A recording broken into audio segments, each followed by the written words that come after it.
Hello, ഞാനിപ്പോൾ ഒരു simple chicken കറിയുടെ റെസിപ്പിയാണ് കാണിക്കുന്നത്.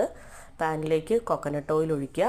കൊക്കനട്ട് ഓയിൽ ഒഴിച്ചതിന് ശേഷം കുറച്ച് ഉലുവ പൊട്ടിക്കുക. ഉലുവ ഇട്ടതിന് ശേഷം അതിലേക്ക് ഒരു 3 സവോള അരിഞ്ഞു വെച്ചിട്ടുണ്ട്. സവോള, ഒരു തക്കാളി, പച്ചമുളക്, കറിവേപ്പില ഇതെല്ലാം കൂടെ ഇട്ട് ഒന്ന് സോട്ട് ചെയ്യുക. അതിന് ശേഷം ജിഞ്ചർ ഗാർലിക് പേസ്റ്റും കൂടി ഇട്ട് കൊടുക്കുക. റെഡിമെയ്ഡ് ജിഞ്ചർ ഗാർലിക് പേസ്റ്റാണ്. അതിനുശേഷം എന്ത് ചെയ്യുക, ചില്ലി പൗഡർ, അതുപോലെ തന്നെ കൊറിയാണ്ടർ പൗഡർ ഒക്കെ ഇടുക. പിന്നീട് ഞാൻ എടുത്തു വെച്ചിരിക്കുന്നത് മഞ്ഞൾപ്പൊടി, പെരിഞ്ജീരകപ്പൊടി, ഗരം മസാല പൊടിയാണ്. പൊടികളെല്ലാം ഇട്ട് നന്നായിട്ട് അടച്ചു വെച്ച് നന്നായിട്ട് എല്ലാം വേവിക്കുക. അതിനുശേഷം ഏറ്റവും ലാസ്റ്റ് എന്ത് ചെയ്യുക, ചിക്കൻ ഇട്ട് കൊടുക്കുക.